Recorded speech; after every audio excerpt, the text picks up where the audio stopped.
तो एक चीज मैं जो आपके साथ आज साझा करना चाहता हूँ, और स्पेशली जब ये नया साल 2025 शुरू हो गया है। आज है 4 जनवरी बाय द वे, और मैं ये वीडियो बना रहा हूँ। और अभी तक अगर आपने मेरे चैनल को सब्सक्राइब नहीं किया तो कर लीजिए।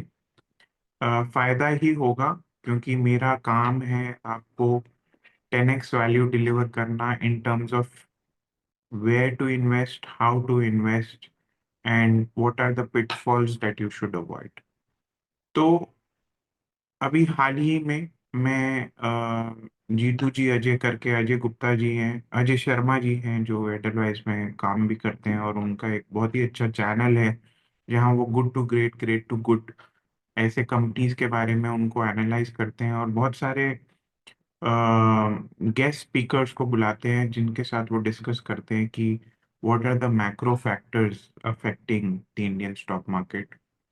तो मेरे को ऐसा दिखता है कि आपको विद द ग्रोइंग टैक्सेस और धीरे धीरे करके ये जो लॉन्ग टर्म कैपिटल गेन्स है अभी 12.5% है, शॉर्ट टर्म जो है वो 20% है, और ये धीरे धीरे हम 30% की कहानी चलनी शुरू भी हो गई है। और एक तरह से सरकार ने एक अंदाजा दे दिया है कि अब भाई हम टैक्स तो बढ़ाते जाएंगे, और अगर टैक्स बढ़ता जाएगा, इन्फ्लेशन बढ़ती जाएगी, dollar is at all time high, तो हमारे को ये देखना पड़ेगा कि हमारे को रिस्क तो लेना पड़ेगा to beat the inflation, to beat the markets, right. और अगर आपको रिस्क लेना है, या तो आप इस मार्केट में आइए मत, या तो आप इन्फ्लेशन को भूल जाइए और एक स्टैंडर्ड जो प्रोटोकॉल है कि भाई एफडी में पैसे डाल दो और म्यूचुअल फंड्स में डाल दो, वो आप करिए। वो जितना भी आपको रिटर्न दे रहे हैं वो सफिशिएंट है। जरूरी नहीं है हर बंदे को स्टॉक इन्वेस्टिंग करनी है। बट अगर आप स्टॉक इन्वेस्टिंग कर रहे हो, उस पाथ पे चल पड़े हो, अगर आप सीख रहे हो कुछ, अगर आप एक्टिव स्टॉक इन्वेस्टिंग आप करते हो, जिससे पैसिव इनकम आए, तो आप एक्टिव का मतलब ये नहीं है कि रोज आपने कोई ट्रेडिंग करनी है, रोज एक्टिवली पैसा डालना है। बट एक्टिव का मतलब ये है कि आप एक्टिवली अपॉर्चुनिटीज सीख करते हो। अगर एक्टिव अपॉर्चुनिटी सीख करते हो, जब वो अपॉर्चुनिटी आपके सामने आती है तो उसको आप झपट्टा मारते हो और फिर उसको पैसिवली ग्रो करने के लिए छोड़ देते हो। तो भाई इतना कुछ तो जानना जरूरी है कि भाई जो लार्ज कैप्स हो गए हैं, जो जायंट्स हो गए हैं, उनमें आपको सेक्युलर ग्रोथ ही दिखाई देगी, उनमें आपको ऑर्गेनिक 10-15% ही ग्रोथ दिखाई देगी, जो कि सफिशिएंट है, राइट। मैं कुछ आपको लुभा नहीं रहा, मैं आपको कोई झांसा नहीं दे रहा कि भाई आपको हमेशा अग्रेसिव और रिस्क रिस्क ऑन इन्वेस्टिंग करनी चाहिए। बट अगर आप इस तरफ रुचि रखते हैं, कीन हैं, तो आपको ये देखना पड़ेगा कि with the growing taxes, with the rising inflation, you would the only way to beat it is to understand business models and to understand what the founder is trying to do with their company, to understand promoter integrity, to understand the future of that company, to understand what can possibly disrupt, uh, how can that company possibly disrupt the present business models. How can that company innovate and bring in new products? How can that company make it easy for us to live our lives and fulfill our desires, right? तो ये देखना बहुत जरूरी है। तो समझना क्या है, डेटा नहीं समझना, क्योंकि डेटा तो आपको सेक्युलर ग्रोथ दे देगा कि भाई आरओई इतना है, पी इतना है, और ये वैल्यूएशन इसकी इतनी है तो ये इतना ग्रो करेगा। वो तो एक पार्ट ऑफ इन्वेस्टिंग हो गया कि आप डेटा समझते हो और किसी डेटा पे पैसे लगाते हो। एक है कि ये जो डेटा के बियॉन्ड है वो क्या है, कि क्या मैं इस बंदे पे, इस मैनेजमेंट पे बेट कर सकता हूँ, क्या मेरा इसमें विश्वास है, क्या मुझे भी वही दिखता है जो इस मैनेजमेंट को दिखता है। और वहां एक तरह का आप तुक्का लगाते हो। और तुक्के का मतलब ये नहीं है कि आप क्या बोलते हैं, गैस करते हो। तुक्के का मतलब ये होता है कि आप बेट लेते हो। आप उस फाउंडर पे, उस मैनेजमेंट पे, उस कंपनी पे, उसकी इनोवेशन की क्षमता पे बेट लेते हो। और वो तभी आप ले सकते हो जब आप बिजनेस मॉडल्स को समझना शुरू करो और सेकंड लेवल थिंकिंग करो। तो आज मैं आपको देना चाह रहा हूं कि आप इस तरीके से, पहली बात तो इस तरीके से सोचिए।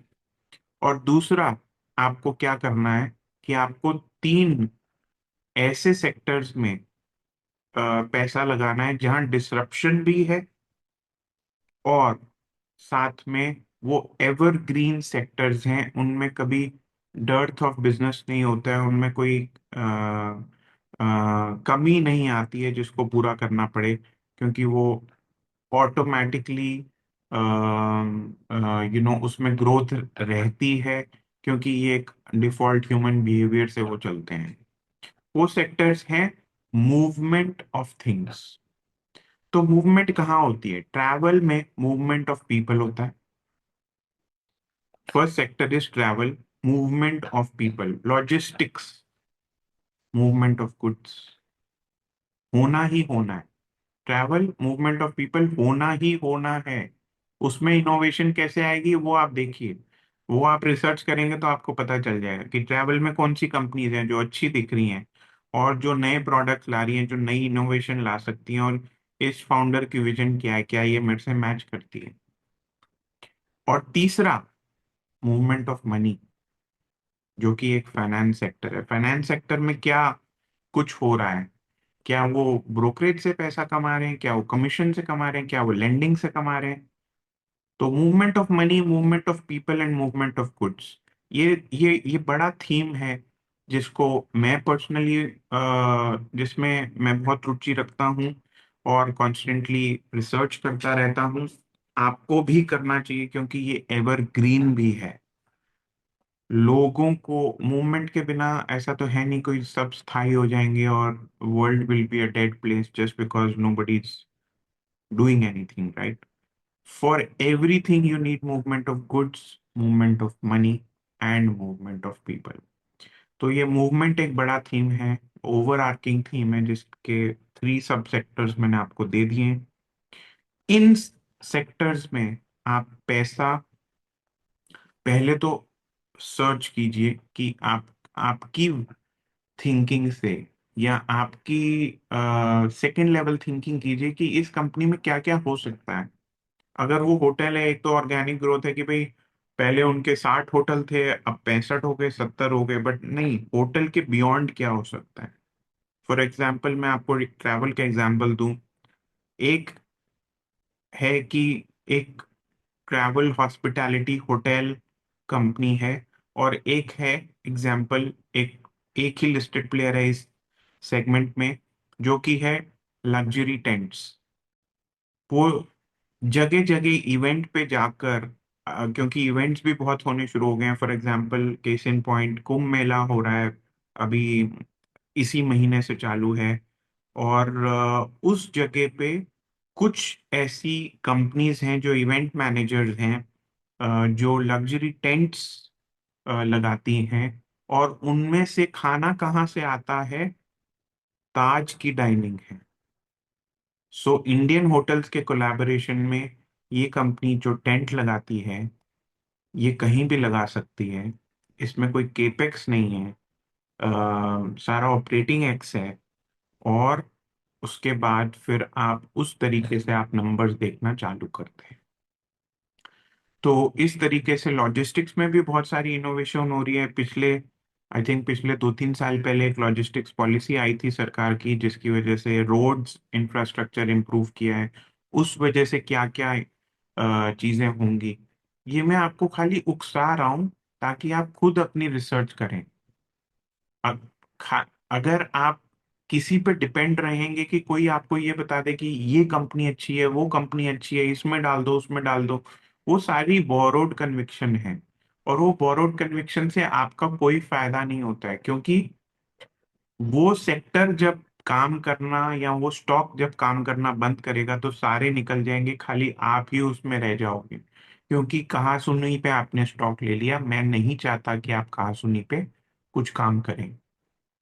तो इस तरीके से देखिए, जानिए और फिर इन्वेस्ट कीजिए। मिलते हैं अगले वीडियो में। लाइक कमेंट सब्सक्राइब कर लीजिएगा, क्योंकि ऐसा ही आगे भी मैं आपसे बात करता रहूंगा। Thank you so much.